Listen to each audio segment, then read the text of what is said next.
yield to our friends. Can everyone hear me at the other tables? I launched my campaign about a month ago in Calgary. I'm a GTA, a Toronto area MP. So why would I come to Calgary? Because 4 years of Justin Trudeau has led a lot of folks in Alberta to feel that they're not part of his vision of Canada. We've had a government that with Bill C-69, a bill that was opposed by most premiers in the Confederation, he banned tankers, he canceled pipelines, he mocked the resource industry overseas, and we see 80,000 families out of work and struggling in Alberta. Similarly, no softwood lumber deal. In BC, we've had mill closures. We've had 4,000 to 7,000 families impacted in the forestry, pulp, and paper industries in Northern Ontario, BC, Atlantic Canada. In Ontario, tens of thousands displaced from auto and auto parts and manufacturing. My own area, my dad worked at GM when I was young. After 100 years of assembling vehicles in Oshawa, the last car rolled off the line in December. People are losing their jobs. In many places, they're losing their homes. People are losing their hope in Canada because of the policies of Liberal Ottawa.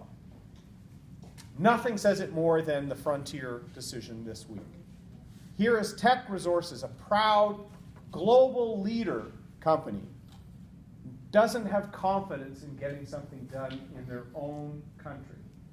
This is a project that would have had $70 billion in revenue over several decades, thousands of jobs in construction and in operation, an incredible pump of positivity for Alberta and our resource sector at a time we really need it, and they knew they couldn't get it passed.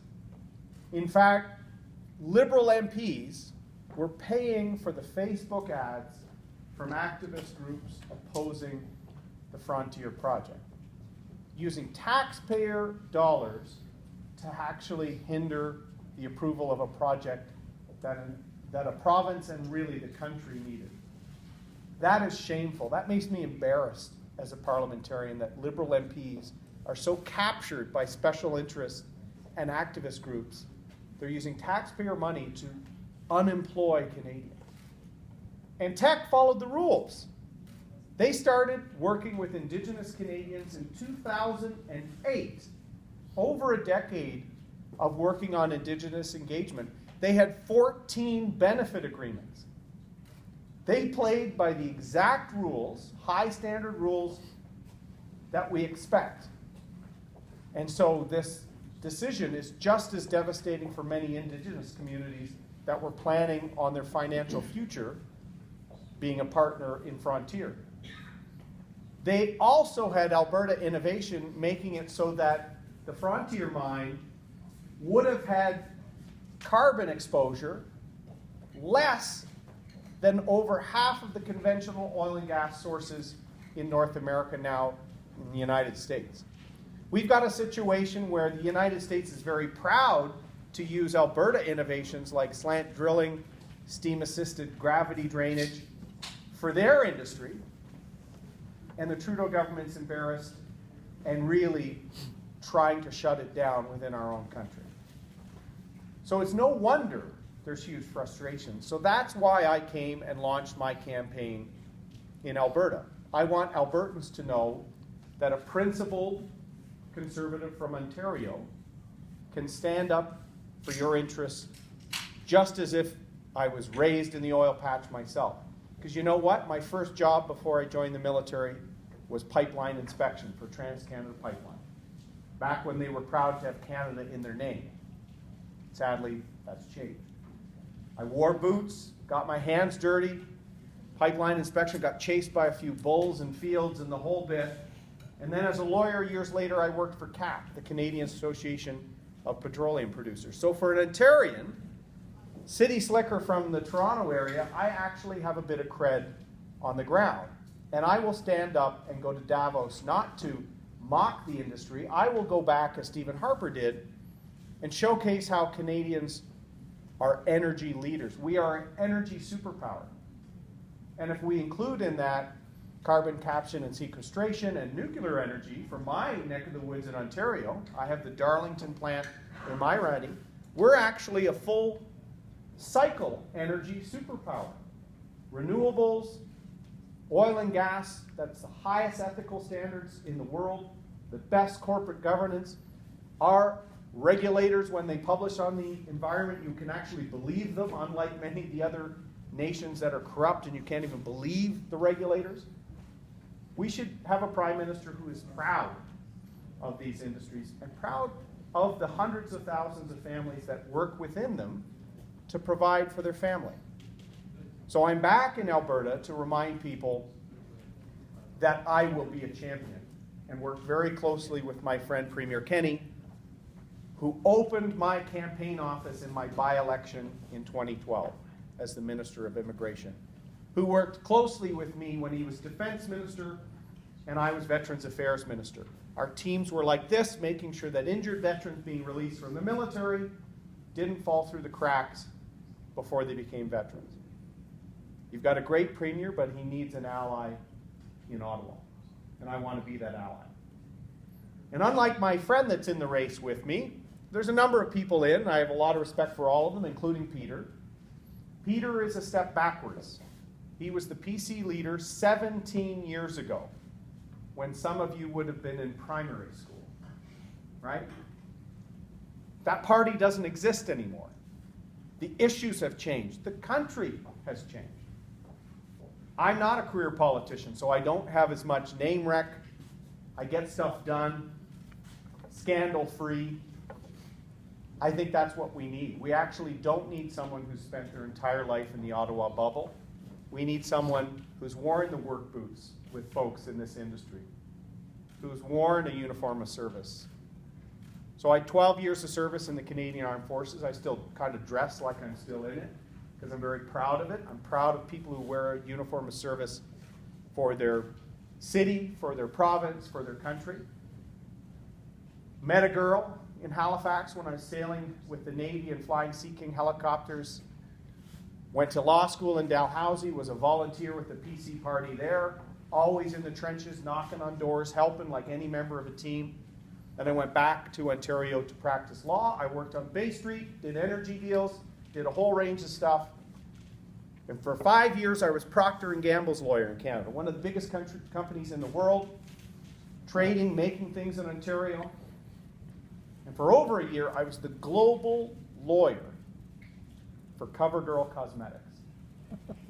That always leads a few chuckles, because I don't really look like a CoverGirl up here. I know that. But signing Taylor Swift, an up-and-coming artist before she hit big, working with great branding, marketing, manufacturing people on a global brand, bringing in $1 billion a year. I've got private sector experience, uniform service, and then in politics, just like I did in the military, I worked my way up the ranks. There's been no red carpet rolled out for me, just like there was no red carpet rolled out for Stephen Harper or Jason Kenney.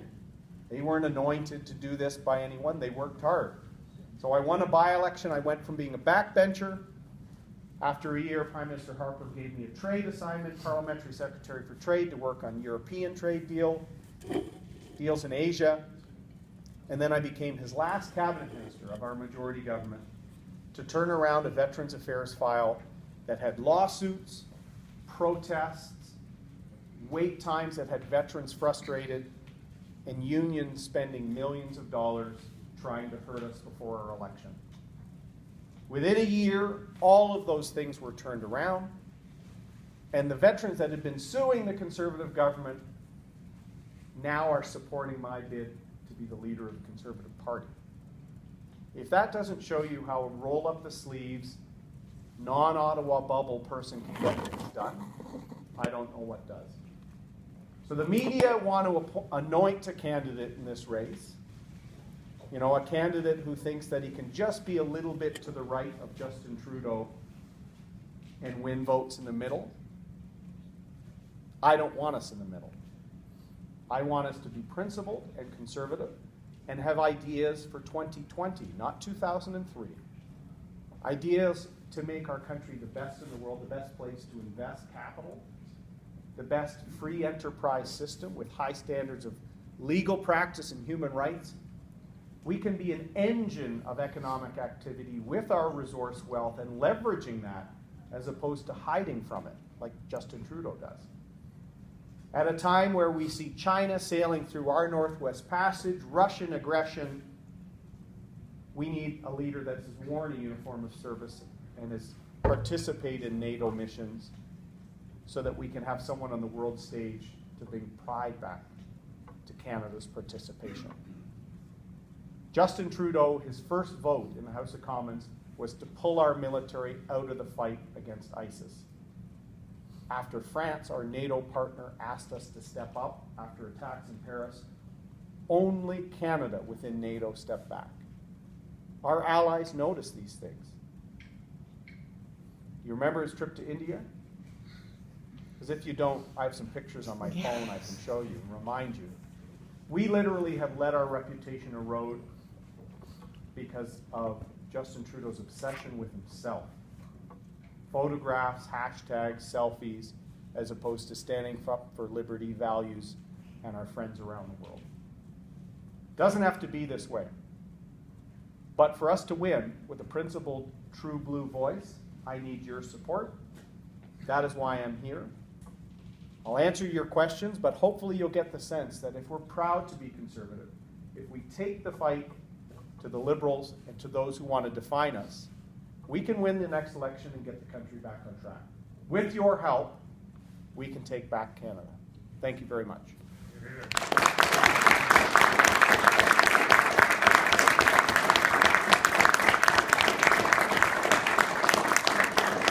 I would love to take your questions. Si vous avez des questions en français, ce n'est pas un problème pour moi aussi. But start with Mr. McCauley. So a couple of years ago at the last Federal Policy Convention, I know you were a big fan of the policy to move forward with sort of the proposed CANZUC agreement with some of our fellow Commonwealth countries. Are you still on board with that? Looking to add that to your policy agenda in the future? Yes. Does everyone know what CANZUC is? It's a weird sort of acronym, Canada, Australia, New Zealand, UK. It was a proposal I put out last time. It probably got me the only attention I got in that race because I was running against a Shark Tank guy and this sort of hodgepodge of folks, and I was just putting out smart conservative ideas. And CANZUC really stuck, and it's about taking that partnership with our closest friends and allies to the next level. They're already Five Eyes security partners. We do defense exchanges. My sister married an Australian F-18 pilot. There's already these linkages. We fought and died and served together. Let's do the next level. Let's let student exchanges, let's let work exchanges, let's let capital exchange between these countries. Gives us coverage in all parts of the world. It also shows that we want multilateralism to be aspirational with people that share our values. The United Nations gets gamed by the rogues gallery out there in the world, and we should reform the UN. We shouldn't do more with it. So by doing CANZUC, we're actually partnering with countries that have the same sovereign, the same constitutional sort of parliamentary democracy, same adherence to the rule of law, same respect for a high level of human rights, accountability. Let's show the world that multilateralism should be with like-minded partners, not dealing with despots. You know, when the blockade started, where was Trudeau? Kissing butt to get some votes for his failing Security Council bid. And he wasn't at home fighting for the rule of law. So I think CANZUC is a great way we can show we'll partner with like-minded nations. And it became so popular that after Brexit, I was doing interviews with papers in the UK because they said, "You're running again. Are you pro-CANZUC?" I said, "I'm pro-CANZUC." In the post-Brexit environment, Boris Johnson's going to need trade deals. Let's make CANZUC happen. I will. That was a nice softball to start off. Any hard balls? Not entirely hardball, but how do you propose getting the coalition that's needed across Canada when you're dealing with millennials and the youth that fear that climate change is the most existential threat that we have? How do you propose that we're going to build this coalition of a principled conservative government? Great question. One of our mistakes in the last election was we put our environmental plan out way too late. And it came out a few weeks before the election, and Andrew wasn't used to talking about it, and he never talked about it. And the Liberals said we had no plan. And I found most voters thought that was true. The Liberals called us deniers and every little pejorative under the sun. So we should have had that plan out early and defend it and fight back against the innuendo and misleading claims. I often joke, as a military guy, going into an engagement battle like an election, you have to say who you're fighting. Conservatives fight a 5-front war. We've got the Liberals, the NDP, and the Greens, backed up by the CBC and the Toronto Star, right? So we have to be smarter than our adversaries. Let's not let them define us as deniers. Let's go out and call BS on their plans. There's a young woman who sailed across the ocean in a sailboat. I'm sure you know who I'm talking about. And on the sail, it says, "Unite behind the science." Well, the science actually tells us we will not meet our global Paris targets unless you embrace nuclear energy, which is greenhouse gas emission free. Greta opposes nuclear. We should have put that out there, split the left with their crazy schemes, and actually say Canadian technology, including carbon capture and sequestration, will also lead the world. So what should we do? LNG in British Columbia and in Quebec, where there's an LNG project led by Albertans, should displace coal being used to generate electricity in other parts of the world. The Paris Accord will likely acknowledge that towards our targets. And the lower carbon intensity can then also be offset by carbon capture and sequestration, Canadian technology. And for economies that are advanced, our nuclear technology is the best in the world, the best performance record, the best safety record. And the only reason Ontario got off coal is because we have 60% of our power generated by nuclear, including in my riding. Greenhouse gas emission-free Canadian technology. Reliable baseload power. Renewables are great too, but they're peaking their extra power. They're not baseload. You can't count on them all the time. Coal you can, natural gas you can, nuclear you can. And hydro if you've got a big waterfall by you or a huge river. But not all parts of the world have that. We need Canadian technology and jobs and a plan that, whether it's like Premier Kenney's plan with large emitters to partner and work with large emitters to get their emissions down, we can incorporate that as well and respect provincial plans. Justin Trudeau has a top-down, Ottawa knows best approach. I want to hear what the provinces want to do. And if their plan works, let's help and embrace their plan. So I will not let our adversaries define us. An environment, because of the misinformation out there and the climate apocalypse and land and bridges and all this stuff, we need a leader that's willing to call a spade, call out ridiculous claims, and say, here's what we're going to do to make real, tangible progress. Erin. Speaking of the tough points, here's one about the Middle East. So what with Iran at the beginning of the year, which most of us would probably agree that Canada has taken a very soft response to everything that's happened. What would you do as leader of the Conservative Party to stand up for Canada's interests and support our greatest ally of Israel in the Middle East? Absolutely. That's probably been one of the most shameful episodes, is the Liberal flip-flopping on support for Israel. But even worse, Justin Trudeau wouldn't invite Andrew Scheer into a meeting on blockades. But a few days earlier, he went for a meeting with the Iranian foreign minister, and you probably saw the pictures of them shaking hands and laughing, literally a month after they murdered our citizens. Nothing showed the reality of foreign affairs than Justin Trudeau, who foot-dragged over our motion to list the IRGC, the Revolutionary Guard Corps, as a terrorist entity.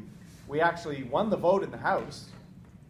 My deputy critic, Garnet Genis, an Alberta MP, put forward the motion. The Liberals changed their position midway through the day, voted for us, voted with us, but then refused month after month, year after year, to list the IRGC.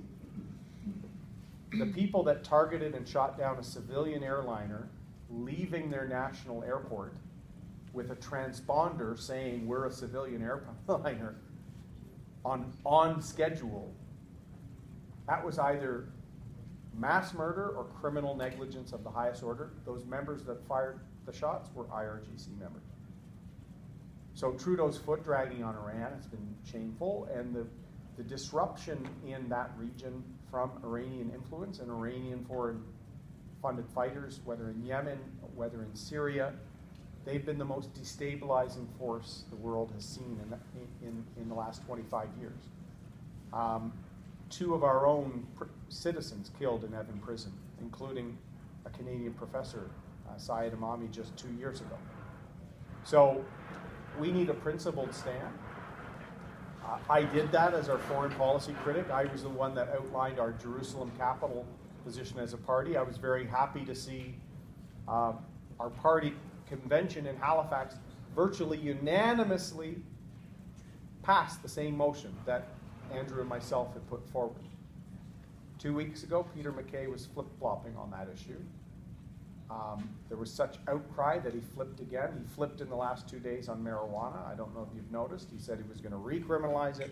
Now he said he won't criminalize it. That's the type of comedy of errors that if that happened in an election, we lose. If the leader walks off an interview, midway through an interview with a film crew he invited to the Boys and Girls Club or wherever they were, we lose an election. So I won't lose an election. We have the best team, we have principles, and we have professionalism. We execute. So I don't want us to be a wishy-washy party on foreign policy. I don't want us to be a wishy-washy policy on the economy or anything else. Already we've seen my main opponent will be. In order to have a successful Conservative Party at the federal stage, it needs to be a big tent party, as seen what Stephen Harper did during his years, very successful on my end.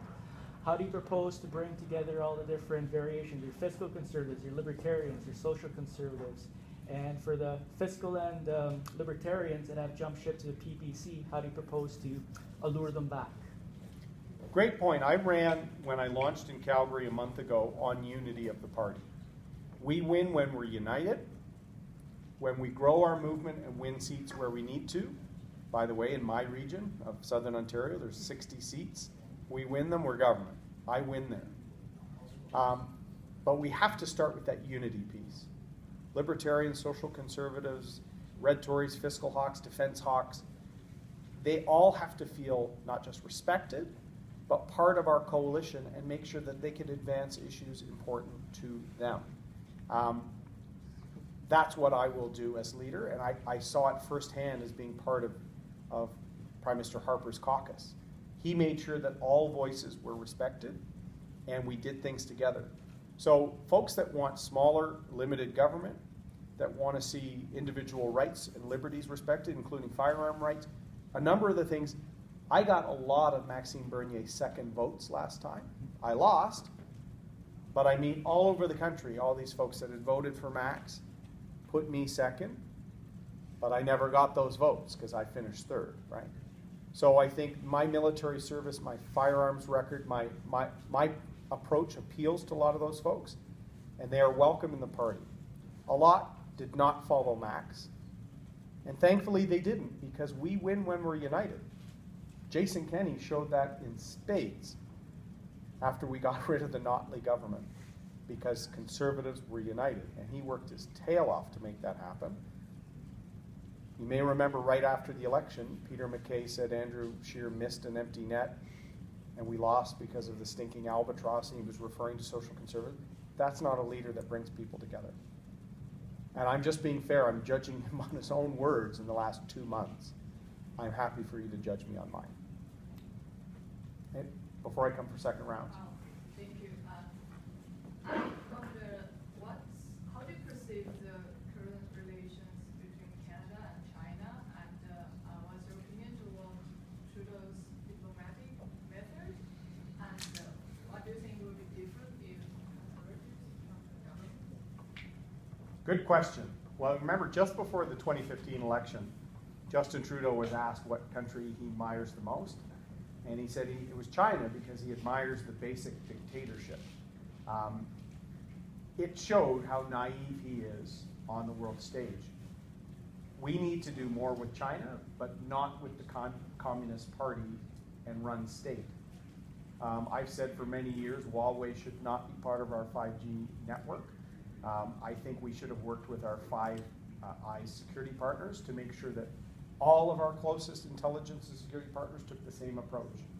Because every state-owned enterprise, including Huawei, despite their insistence that it's not the case, they are required to align on foreign policy interests with Beijing. And that means they're not an independent company like a Tech Resources that is a global Canadian company that is not run by Ottawa. So with something as important as 5G, we cannot entertain even the slightest risk. We saw a comedy of errors when there was the rest of the Huawei executive in Vancouver, the detention of 2 Canadians. Trudeau refused to call and intervene. John McCallum, his hand-picked political ambassador, said a bunch of conflicting things. We had no ambassador in China during the biggest diplomatic crisis we've ever had with that country for 8 months.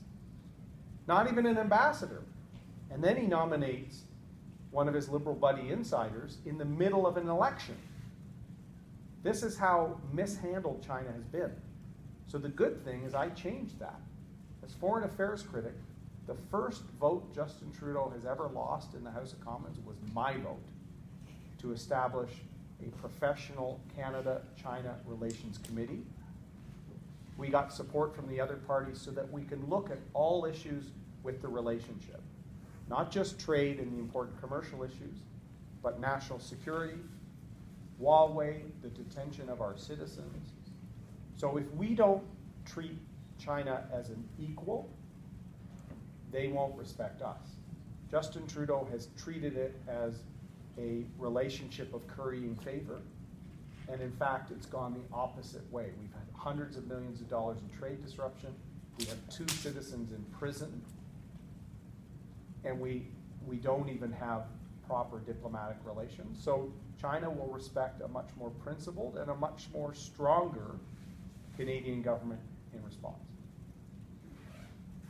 Okay, can I also understand it as like you guys would try to limit more of Communist Party's power on the diplomatic relations?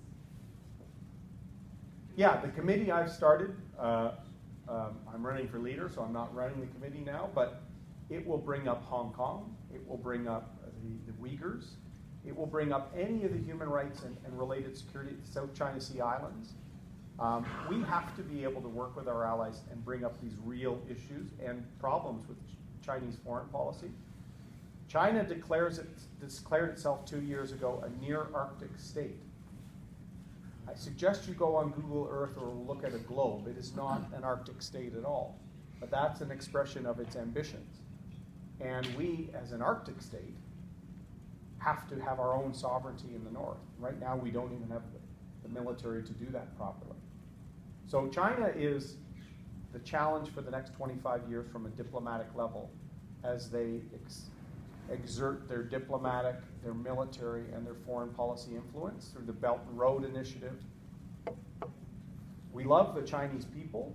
We do not trust the Beijing dictatorship, essentially. The last changes, President Xi has made himself president for life. That's usually a ding sign of a dictator, right? Forget the old rules, I'm now here forever, right? We should be really worried whenever a country does that, because it's usually bad for the citizens of that country and their neighbors. Others questions? Okay. Last election, Conservatives got actually more votes than Liberals, but because of seats in Parliament, Liberals won. If you will become, and when you will become our new Prime Minister, would you consider to change election system so actually number of votes will be counted? That's how new Prime Minister will be elected? No, but I will win more seats. Okay. The issue is, we did do better in the election and we won more seats. We won the popular vote. But if you look, in Alberta, some of my colleagues here won with 85% of the vote. So we had tons of votes in Alberta and Saskatchewan. We went down in the Toronto area. Mm-hmm. We lost 50,000 votes in the seats in and around my 905. So if we change to a proportional system, we will see a blockade party in the House of Commons and crazies. We don't need more crazies. We've already got the Liberals, right? Mhm. So what we need to do is win where we need to win seats. We have to fish where the fish are. There are 60 seats in Southern Ontario. If we get our act together, we can win the seats. I win my seat in the Greater Toronto Area by over 7,000 votes. Yes, there are Conservatives in the Toronto area, but I can count my colleagues on this hand. That's the problem. 60 seats, and we win 5, right? If we win even half of them, we're in government, like that. Doug Ford won them. Stephen Harper won them in 2011. And you can win them as Conservative, not going mushy middle like Peter wants. You can win them with a principled Conservative position. And I'm an experienced politician, but I'm not a career politician. I'm a kid from the suburbs of Toronto who served in the military, worked in the private sector, all on my own accord. Started the largest charity in the country for military families called the True Patriot Love Foundation. I'm a doer. I get my hands dirty, I roll up my sleeves. We will win in Ontario, and I would be the first Conservative leader from Ontario picked since 1948. And I'm not running because I'm from Ontario. I started my campaign in Alberta, but I do think the Ontario GTA is a big benefit of my candidacy. We could win every seat in Nova Scotia, and we're still in opposition. So I don't think Peter can deliver a win for us. And his performance lately kind of guarantees that. So I need your support. Don't buy the media story that this is a coronation and he deserves it. If the media are telling us who to pick, pick the opposite. In the first 2 weeks of my campaign, the Toronto Star ran an editorial against me, and Jerry Dias and the Unifor Union ran paid Facebook advertisements against me.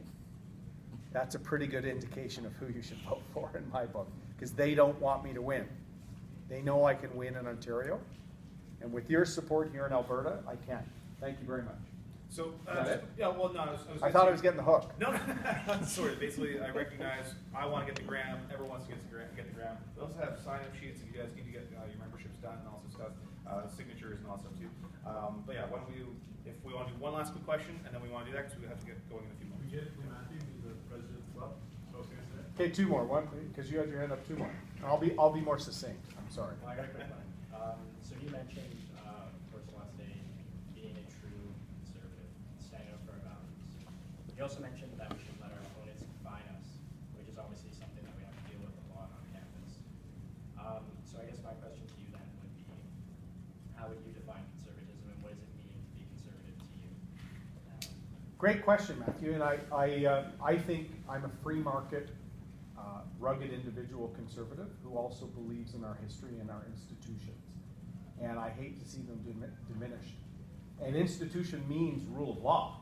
So I put out a plan 2 weeks ago on the blockades, and I was honored that Bill 1 in Jason Kenney's legislature has some of the elements I started talking about ending the blockades.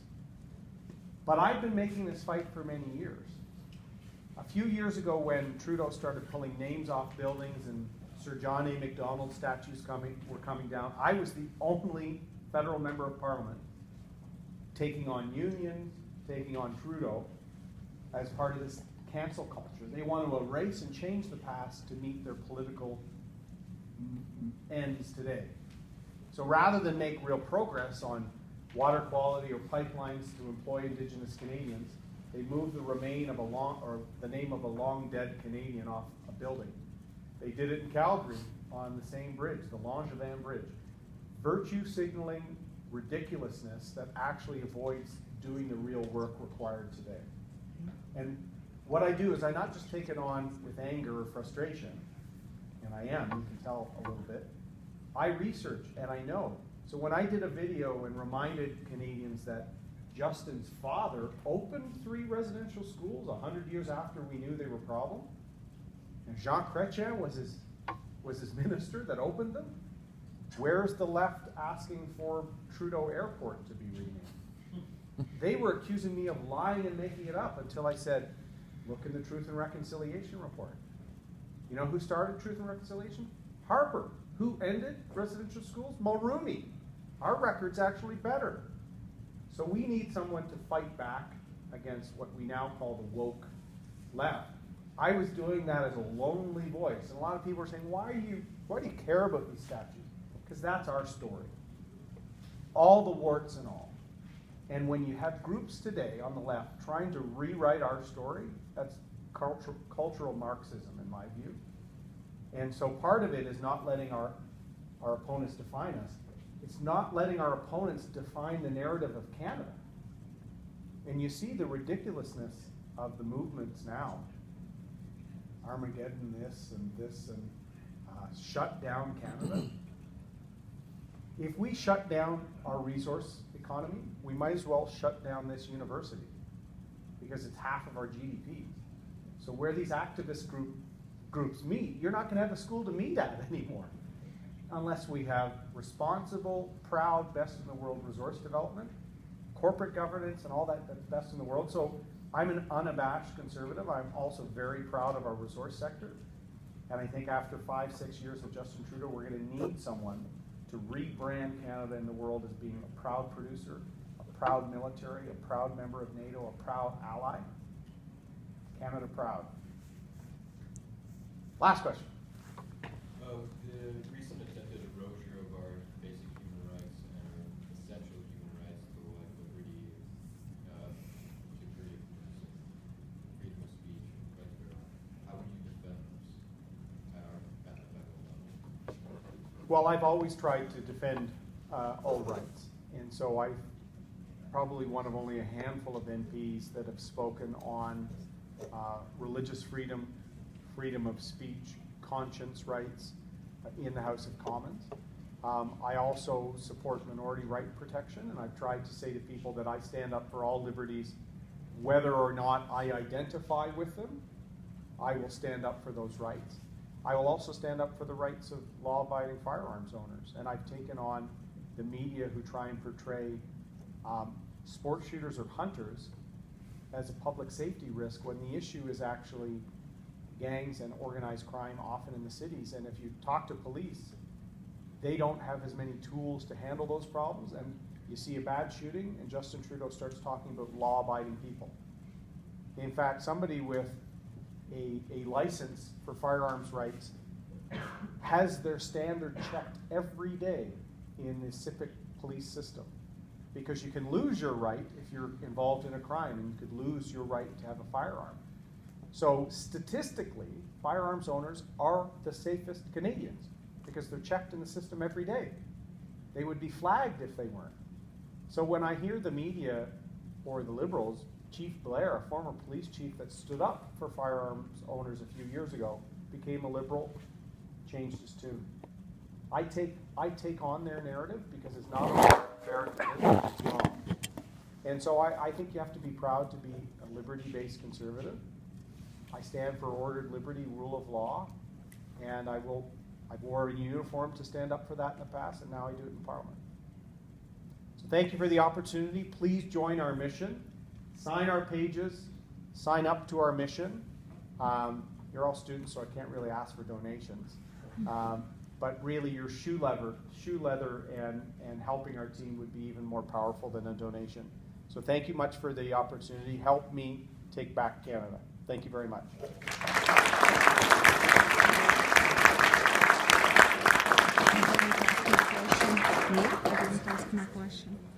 Yeah, if you guys want, I'll still take some photos and whatever. We have still a few minutes before we're going to go, but yeah.